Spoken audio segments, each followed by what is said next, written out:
On est toujours dans les Chod Brachot. On avait vu que pour pouvoir fixer une Séouda, il y avait une certaine quantité de mésonotes à fixer. Ok, c'est-à-dire que il y a la Séouda classique, on mange du pain.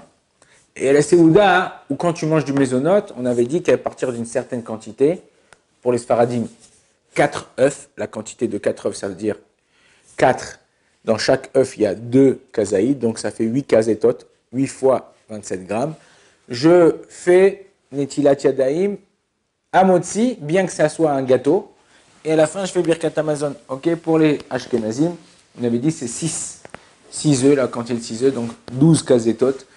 Et ça s'appelle fixer la Séouda. On a vu que pour les Sfaradim, on n'associe pas le milouille, c'est-à-dire ce qu'il y a à l'intérieur. Ok, si j'ai fait un sandwich au thon, ok, j'ai pris un pain mésonote, j'ai fait un sandwich avec du thon, de la tomate, de la salade. Ça ne s'associe pas dans la quantité de kazaï, des kazetot que je dois manger.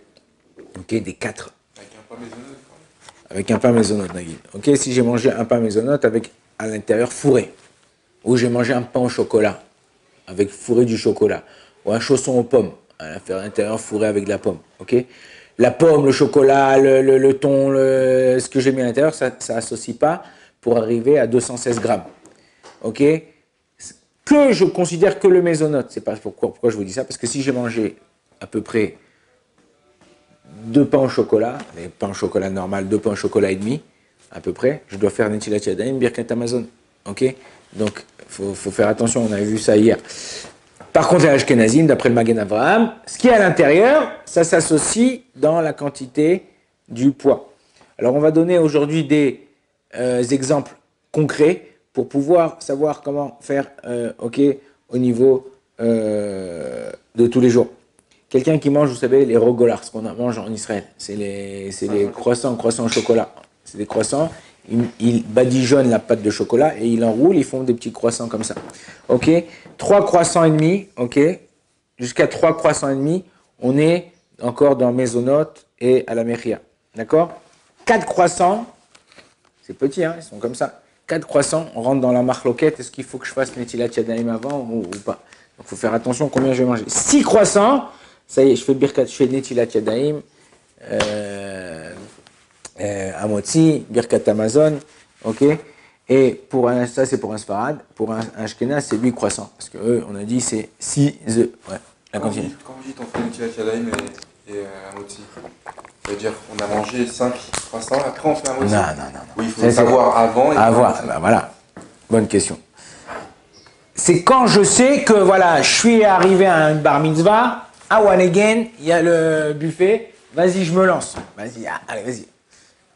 Et une fois, dans un mariage, il y avait le serveur, il passe avec la viande, le poulet, le schnitzel et tout. Il dit, qu'est-ce que vous voulez? Il dit, peu importe l'ordre. Ok, il y a des fois, tu veux ça en premier, après ça, le mec, il va tout manger. Ok, calme-toi. Ok, tu sais combien tu manges, tu sais combien ta capacité d'avaler. Ok, donc en général, quand tu viens dans une bar mitzvah, il y a des petits fours. Ok, en général, tu prends 1, 2, 3, 4, 5. Il y en a qui mangent comme ça. Non, prends une assiette. Sers-toi.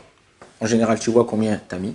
Et tu sais plus ou moins, est-ce que si tu vois que tu as la quantité de mésonote, 216 grammes sans l'intérieur, va, fais Netilat Yadayim, Amotzi Lechemna, les gens ils vont te prendre pour un fou, il fait Amotzi Lechemna sur un éclair au chocolat, mec.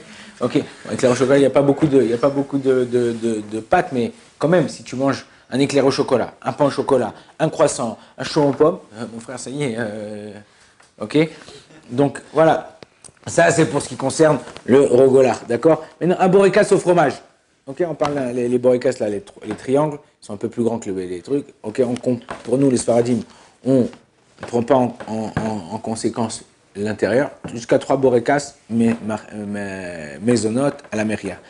3 borékas et demi, déjà, on rentre déjà dans un safek. 4 borékas, Birkat Netilat Yadayim, Birkat Hamazon, et Amotzi. Ok. Donc 5 borékas, 4-5 borékas, on est déjà dans un truc. Pareil, ça c'est la mode, c'est tout le monde, à part la Pizza Hut. Pizza Hut, on a dit hier que la Pizza Hut, étant donné que la pâte de la pizza, elle est frite avant de la faire cuire en tant que pizza, elle reste tout le temps mésonote, même si tu manges 1 kilo. D'accord? Par contre, une pâte de pizza normale, qu'on fait à base de pâte de pain. Ok? Ici, par exemple, à Ramoth, vous avez à l'entrée de Pizza Hut une lettre du Rav Yitzhak Yosef, l'ancien grand rabbin d'Israël, où il écrit que voilà, il est parti voir la façon dont il faisait la pâte, comment il fait préparer la pâte, ils la font frire complètement et après ils font la pizza. Donc il dit que c'est sûr que c'est mésonote, même si on mange une grande quantité. Quand tu manges une pizza, les pizzas standards, on va dire, les pizzas, surtout les pizzas françaises, ça a le goût du pain, c'est pas comme les pizzas américaines ici en Israël. Mais même les pizzas en Israël américaines, en général, quand tu goûtes le bord de la pâte, quand il n'y a pas de sauce tomate, de fromage, tu sens qu'elle a un goût de pain. Ok? Un messoulash, un triangle sans le fromage, les olives, ce que tu as mis dessus, ça pèse à peu près 100 grammes. Ok? Un triangle, il pèse à peu près 100 grammes. Je mange un triangle, c'est mésonote. Ouais. Et à la mer, rien. 2 triangles, je commence 200 grammes. 2 triangles, un tout petit peu, c'est déjà Birkat Amazon. Donc c'est Netilat Yadayim, Amotzi, Birkat Amazon. Si tu me regardes comme ça, on dirait que tu vas manger. Je suis pas une pizza. Ouais. Donc au bout de 2 pizzas un tout petit peu, Netilat Yadayim, quand la pizza, elle n'est pas matok, comment elle n'est pas sucrée. Comment je peux savoir? J'ai ma part de pizza. Ok? Là, il n'y a pas de fromage, c'est le bourre de la pizza. Tu prends un morceau, tu goûtes. Tu fermes tes yeux, tu goûtes. Et tu sens que c'est un goût sucré ou pas. Ok? Si c'est un goût sucré, ça veut dire que c'est du pain.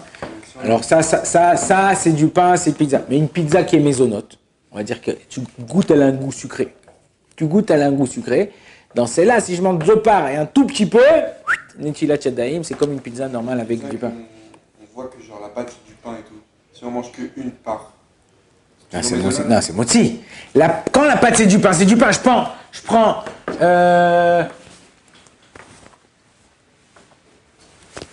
un morceau comme ça de pain, de la baguette, de pizza qui est moti. Je fais pas Netilat Yadayim, mais je fais un motzi lechem min haaretz. Ok? Parce que moins de kazaït, on fait pas Netilat Yadayim. Ok? Donc, vadaï que quand je mange 100 grammes de pizza qui est moti, je fais Netilat Yadayim à moti. 30 grammes, plus de 30 grammes, tu fais déjà. Ok, on fait Netilat Yadayim, pas peut-être. On fait Netilat Yadayim sans bracha, mais on fait un moti. Okay. Si la pâte est isolée. Hein? Si c'est un goût d'huile d'olive, la pâte, on sent que c'est sur l'huile d'olive. Si c'est vraiment imprégné complètement, alors ça dépend. Parce que des fois, qu'est-ce qu'ils font? Ils font le pain, et après, une fois qu'il sort du four, il est encore chaud. Donc ils mettent de l'huile d'olive, ça absorbe. Ça s'appelle pas qu'ils ont. Pour pouvoir que ça prenne le goût et le truc de l'huile d'olive, il faut que ça soit imprégné d'une grande quantité. Quand tu le mets au four, c'est considéré un peu comme si c'était frit et pas cuit. Et si c'est mis après, en général, de la même façon, alors c'est pas considéré comme frit. Si c'est sucré, une part c'est mésonote. Si c'est la pâte, elle est sucrée, une part c'est mésonote. Ouais. Maintenant, vous allez me poser une question. C'est ce qu'on appelle dans la halakha le din de Nimlach. C'est quoi Nimlach? Nimlach, c'est que voilà, je suis arrivé à la bar mitzvah, je suis au régime, je mange que 3 petits croissants. Ok? 1, 2, 3. Après je dis, purée, ils sont bons ces croissants. Bon, vas-y, lâche-toi, bon, ok. Lâche-toi. Je reprends encore 3 croissants. Ok? Je savais pas que j'allais manger les croissants. Donc déjà, il y a 2 halakhot importantes là. Étant donné que j'avais dit dans ma tête que je mangeais que 3 croissants, et maintenant que je veux rajouter des croissants, je refais mes notes sur les 3 prochains. Je reprends le 4e. J'avais pas l'intention, puisque dans ma tête, j'ai dit j'en mange 3, je suis au régime, j'en mange que 3. Quand j'ai pris le 4e, je fais Baruch Ata Hashem à me bonne les maisonnotes. Mais non, est-ce que je fais Netilat Yadayim et à motzi, ou quoi, puisqu'on arrive à 6 croissants, on a dit 6 croissants, c'est Netilat Yadayim et motzi.